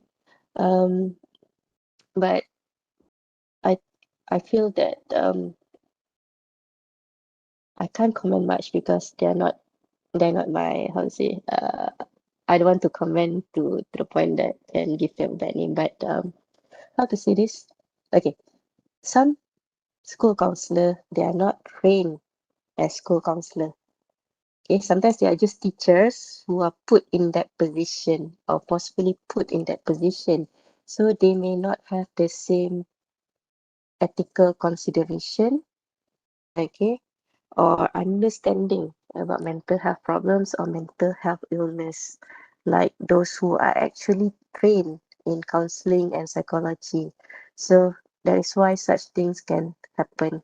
Okay, because for us, regardless counselor, psychologist, psychiatrist, anyone in the mental health care service, it is considered unethical to break confidentiality without justifiable reason. You simply cannot divulge about your patient or client information without consent and without justifiable reason. And usually that reason is safety. Okay, so that's why uh, I feel these things still happen is because of something that can't be avoided, which is teachers being put in place without proper training. Okay, that's why they do not have the same ethical consideration or the same understanding about mental illness or mental health problems. Okay, so unfortunately, this has caused a lot of distress, a lot of problems, and bad experience to those clients, lah. Right, so I'm so sorry about that. Okay, I hope this situation will improve as time goes by. Thank you, Dr. Normalisa, for the wonderful and articulate sharing. Now, hearing from the professional, we can now learn how to overcome the stigma and try to find help when it comes to mental illness. Okay, now let us first proceed with our Q&A session. As mentioned before, please type in the chat box as our team will be selecting a couple of questions for the speakers to answer to. Please do not hesitate as we will try our best to handpick your question, and we will also be selecting a couple of questions from the Google form that you have submitted prior to the talk. Okay, so without wasting any more time, let us proceed with our first question that we got from the Google form. This question is for Dr. Normalisa, but if Miss Aliahana wants to share your opinion, then you can do. Okay, so the question is, if we have a mental condition that may bother other people like ADHD, hyperactive, OCD, and such, Should we change and restrain ourselves in order not to inconvenience people and make others uncomfortable? Okay. So this is a question for me, right? But I welcome if Hannah has any opinion or input on this, yeah, because I think one of the okay. Anyway, should you restrain yourself for the sake of others? My opinion on this is there's no black and white answer, right? There's no right or wrong answer. It's more like a give and take situation, okay? Because there are going to be people who can understand your situation and somehow has tolerance towards your situation. There are just some people who do not. They just do not understand or do not want to understand or could not understand due to whatever reason. Usually it's more due to lack of information or knowledge about the condition. Okay, so again, I said this is a give and take situation. Okay, you know best the people around you, your comfort level and their comfort level. Okay, because if not, well, even the for example, people who are in relationship, right? To what extent are you going to hide your symptoms, right? Okay, because it's going to make life difficult for you. So that's why I said it is a give and take situation. There are going to be people who will accept you, who will understand your situation, and that you can act or share about your condition or symptoms with them comfortably. That said, okay, it doesn't condone unhelpful or disruptive behavior that can cause problem like displacing your anger or breaking things or causing physical harms in any way to people. I would say yes, put a restraint on that.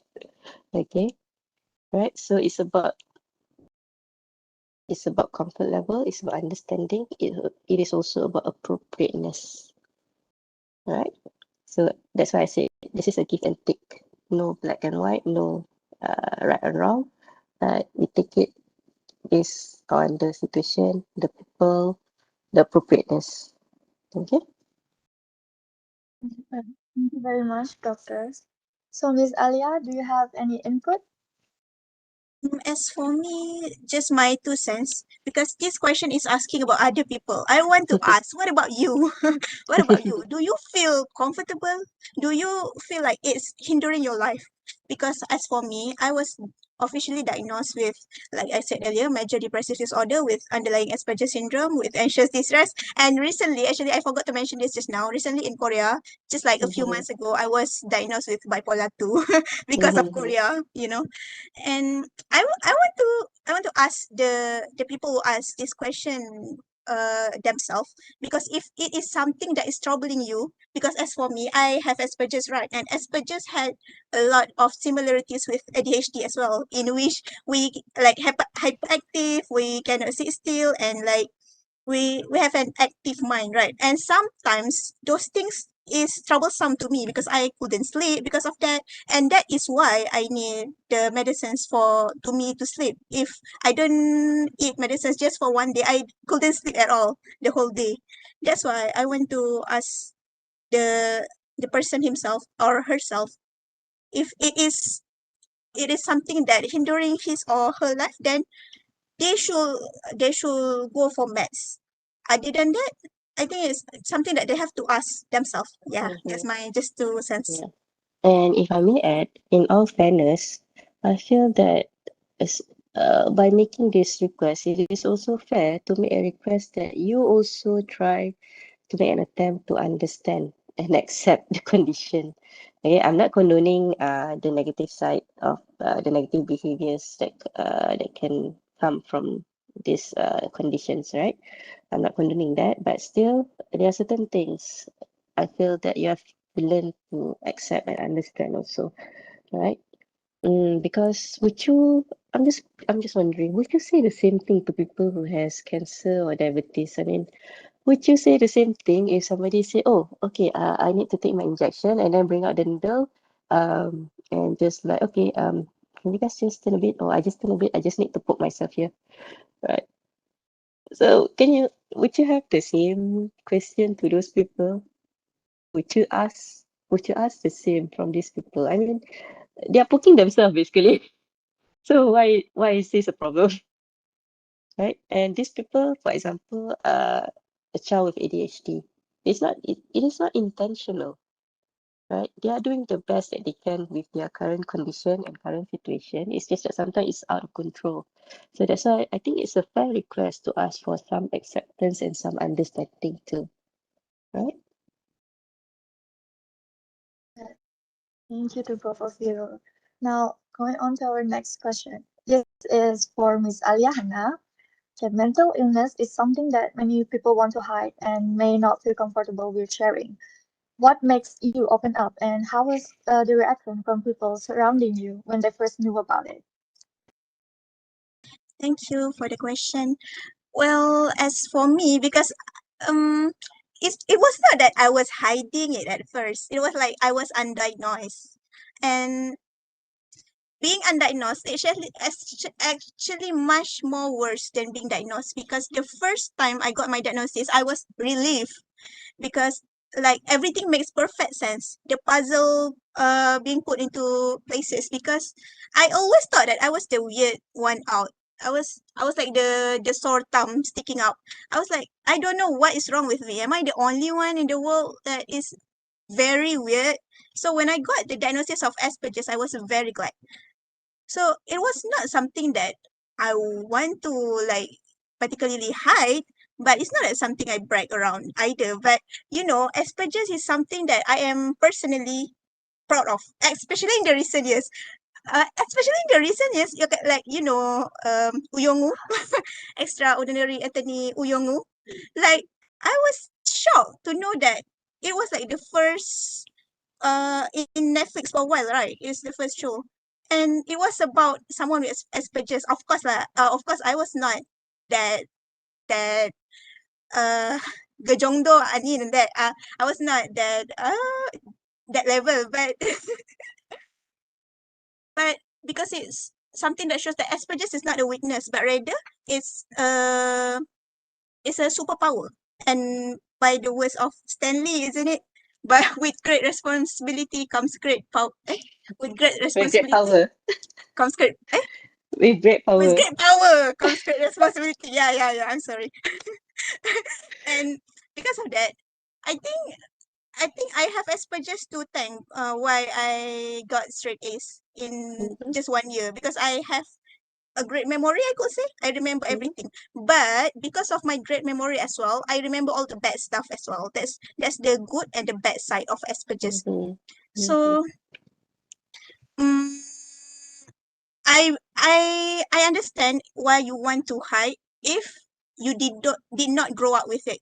If it is something that you develop later in the age, when you already had friends, when suddenly like you change and people were asking, why did you suddenly change and such? Of course, it is something that you want to hide. But as for me personally, because it is something that I grew up with, and Asperger's is what makes me who I am. mhm, I am not me without Asperger's. I am mhm, weird, but it's something that I am proud of.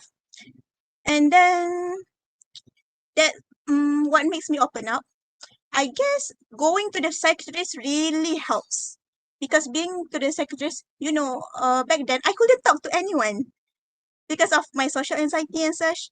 But because of psychiatrist, the Dr.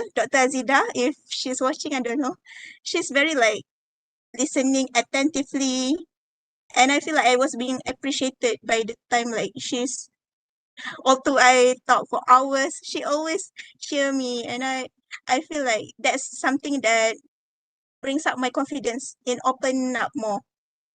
And also because of her as well, I know a lot of other people's experience. Like I was not the only one. I was not the only one struggling. There are a lot of more people just like me, and we all need like proper help, not just suffering alone. We don't. Nobody should suffer alone, because you know everyone, like you get what I mean, right? And then what the reaction from the people surrounding me? Mm, at first, the people surrounding me is like my intermediate family. It's kind of funny actually because my uncle said asparagus. What is that? Is that asparagus? It's like his first like unexpectedly they didn't make fun of me, um, but it is something that unexpectedly they yeah. At first, I feel like they're looking down at me, but because of that SPM, because of the SPM, they're like perceiving SPGs as something good because of the SPM. Yeah, so far that's what I had to say about it. Mm. You know, So, having on a that note, if supportive I want to group add, really helps. sorry, sorry to interrupt. Yeah. Do you mind if I just comment a bit on what I just add on a bit on what Hannah said? I feel this is also the effect of stigma. You see only the bad side of having a certain disorder or illness, like you mentioned. Okay? Actually, I have deep admiration for people who has Asperger because they have special things that comes along with this syndrome. Okay, they have good memories. They are very structured. Okay, they're very scientific. All right, and then they can be very good in art. They can be very good in maths, in statistics, in photography, in architecture because somehow their mind is so structured. That is one thing I really admire. Okay, I mean, I feel that in a sense, God is fair. It's like He gave you both sides of coins, right? And this is something that is missed out because of the stigma overshadowing the illness. So what people can see is only the illness. They forgot to see the other side and the person who is having that disorder or illness. So it's like the person's being defined by the illness rather than being a person with the illness, right? So yeah. Thank you so much for both of you. Now, our third question is for Dr. Nomalisa. This person asks, what should I do if support doesn't help? And how do I know if I'm unwell?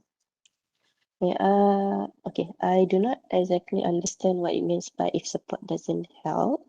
If the person is here, can you help clarify on this? Because support can mean so many things, so I do not want to misinterpret your question. Okay, how do you know if you are unwell? I can answer this one. Okay, here's the thing. Just now I have explained what is mental health, what is mental disorder, what is mental health problems. Okay, so the progression from good mental health to having mental health problems to mental health disorder is like this. Good mental health means you're functioning, you're okay, things are under control. Okay, having mental health problem is if you progress to mental health problem, it's usually something transient, triggered by something, okay, and it should go away once the trigger resolve, right? Or the situation resolve, and it doesn't cause you much dysfunction, if any. The dysfunction should be temporary, transient, okay, just because you are affected at that point of time, and the dysfunction should go away, or you should not have any dysfunction at all. Because, for example, stress, okay, stress, okay, at the early stage of stress, the good stress, the bad stress, okay, there's difference, okay. Good stress still keeps you motivated despite you feeling stressed, okay, you still feel excited to do things, you still feel things are under control, okay, tapi you're stressed, but you're stressed, okay, right? But when you progress into mental health disorder, okay, well, the word itself is disorder, meaning everything has gone out of order. Okay, the symptoms are the one controlling you instead of you being in control of those emotions or thoughts or behavior. It's the emotions controlling you, it's the thoughts controlling you, it's your behavior going out of control because of this, right? And because of all this, you are not able to function. A lot of things you were able to do, you are unable to do. So that is when we say you are in a state of you have mental health disorder, okay, because everything is out of order. You need more than just simply resting or counseling and all that, okay. You may need further intervention like psychotherapy and medication. Yeah, but I think better is if you are unsure, because now everything is at your fingertips, right? If you're unsure and you would like to get further clarification, it is best that you consult the right person, the right profession, the right place for this, okay, rather than reading up and driving yourself nuts about it. All right. Thank you, doctor. And Miss Hannah, do you have anything to say? Like, how do you know when to seek help or a medical expert regarding your mental health? Like, how do you first detect it? I think because it's something that you personally experience. Somebody else couldn't say it to you. Like you know it yourself. Why you suddenly couldn't go to sleep? Why do you suddenly have like you're not feeling yourself? You know that feeling. You know that feeling when you're not feeling yourself. And other people couldn't say that to you. But if you're suspicious of something, then obviously like you could check out the symptoms in Google, but the most important thing is not self-diagnose. The most important thing is like going up to the professional to get properly diagnosed. Nah, yes, I think that's all. I'm sorry. You're good, you're Thank good. you, Miss Hannah. All right. So our next question is for Dr. Normalisa. This person asks how to support a loved one who is experiencing suicidal thoughts. And do you have any tips for maintaining good mental health during challenging times? Like right now, we're nearing final season, so it's really challenging for all of us. Okay, I think you will have to repeat the subsequent question. Okay, the first one I think was because they are totally unrelated, so I might forget the second and third one. So sorry about that. Okay, okay, the first one was how to support a loved one who is having a suicidal thought, right? Okay, first thing first, I would say know your own capacity. Okay, that means don't try to do something that you do not know how to do. Okay, don't give advice if you do not know how to advise. Sometimes the best thing is just to sit there and tell them, I'm here. You can tell me. I'm not going to judge you. I'm going to listen. Okay. And also asking them, what do you need? Okay, I'm with you. Okay, and you can always ask me for help. Sometimes that is more helpful than you giving some. Most of the time we have good intention, but then again, good intention does not mean it's not doing harm. Okay, right? So better do nothing than do more harm. So it's best that you don't give advice on things that you do not know how, okay, or do not know much about. It's best to leave that to the professionals. Okay, yet what another thing that you can do is to guide them to seek help. Okay, just tell them what options are available, that you can accompany and support them to go seek help.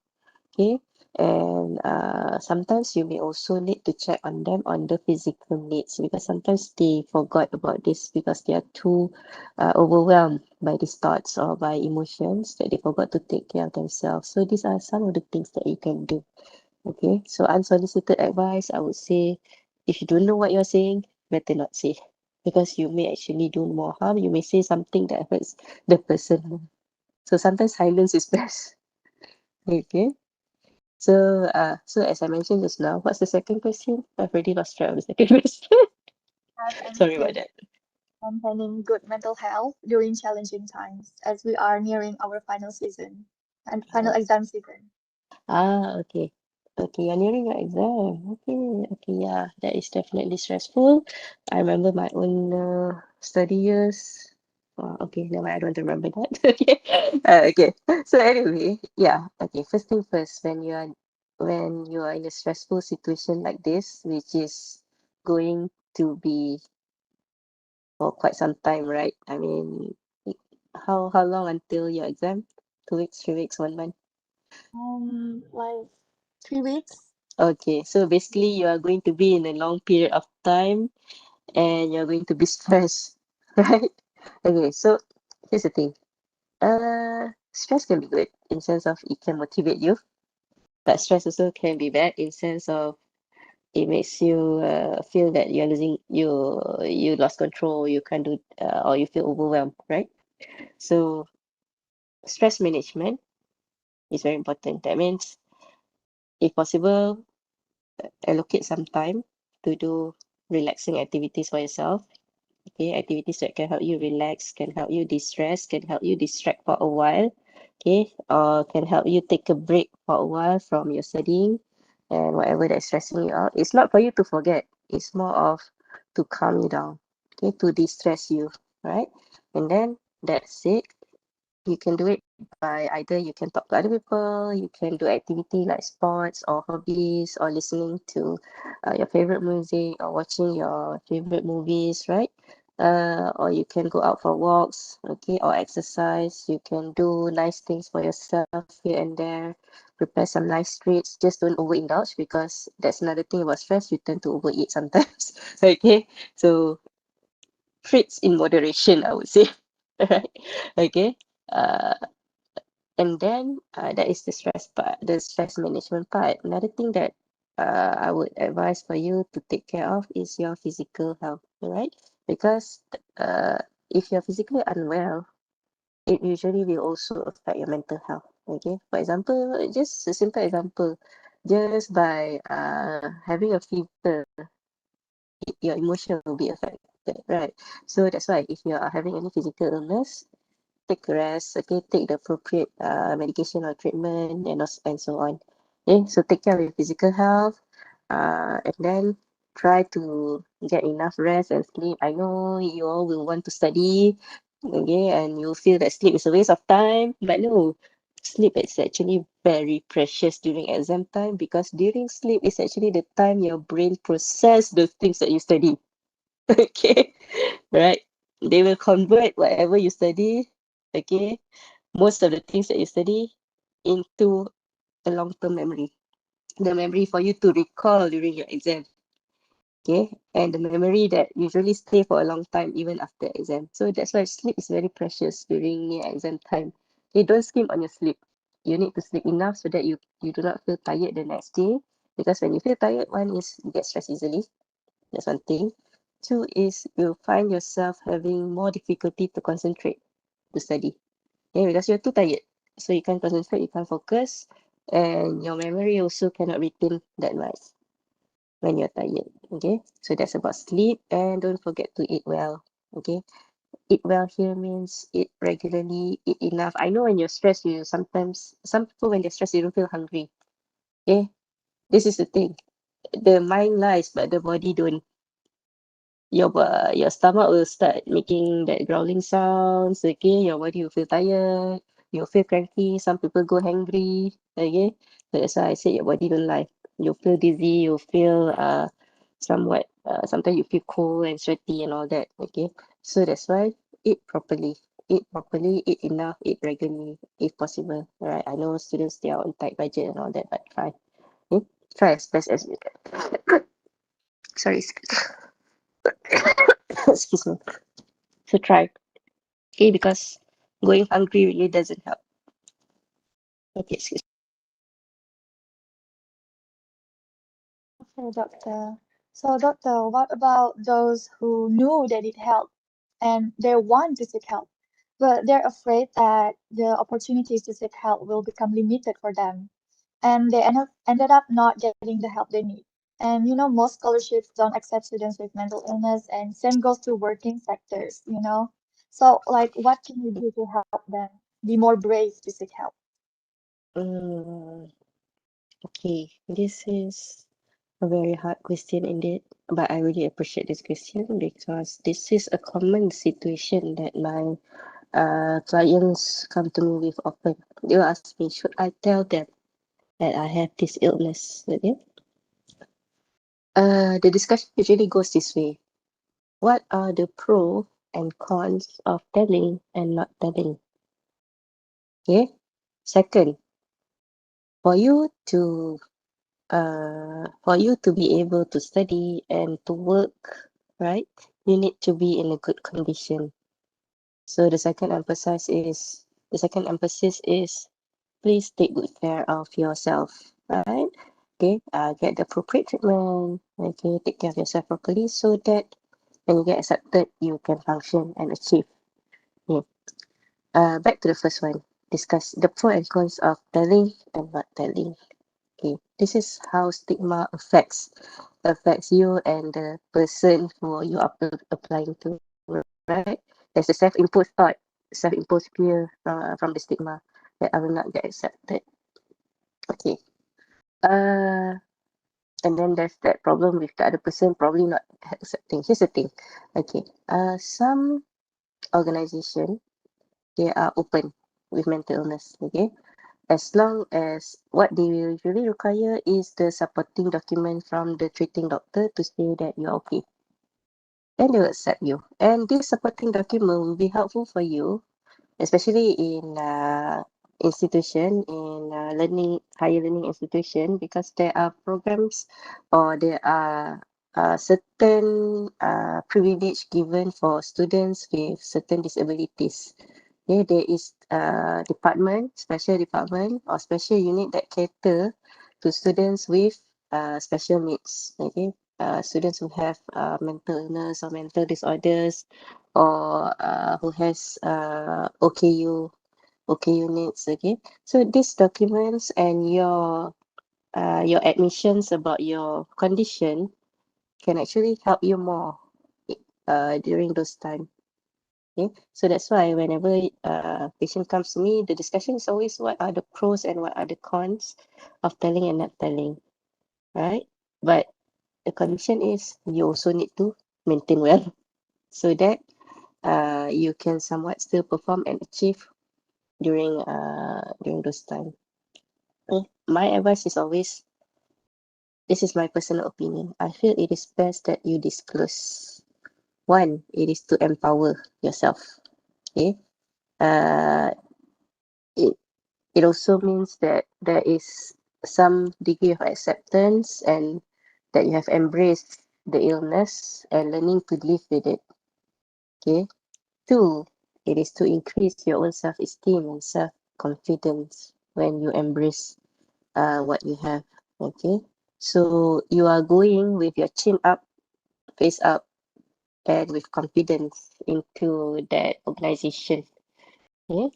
So that's why when I discuss, these are the things that I will discuss with my client. Right? There are pros, definitely there are cons. Okay. But what about the pros? What about the pros? Please consider also the pros. Okay. And also if you don't disclose, the problem is that if anything were to happen, it might backfire on you.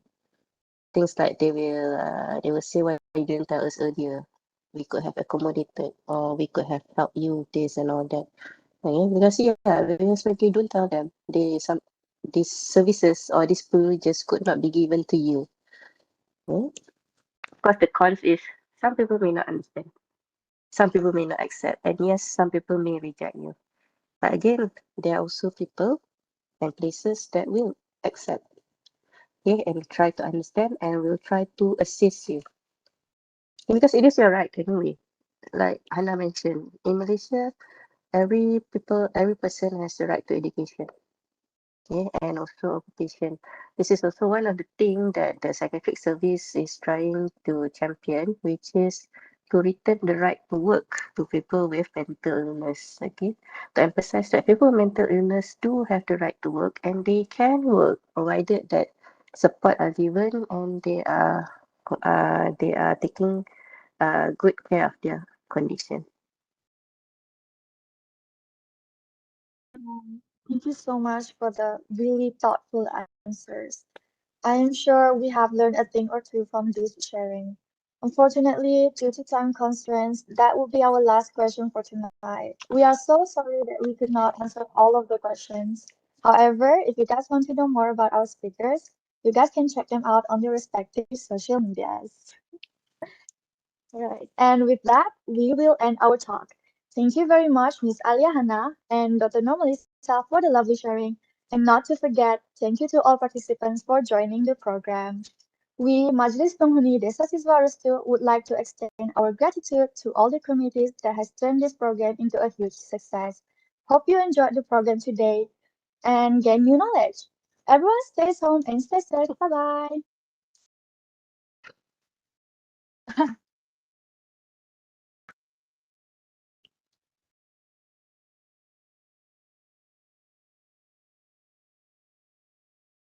Thank you to our speakers for their willingness and kindness to join us tonight. The link for attendance has been provided in the chat box for USM students. You may also scan the QR code provided on your screen now. Don't forget to submit your attendance and please take note that the attendance link will only be open for 15 minutes. Once again, good night and have a good night ahead. Goodbye. Thank you so much.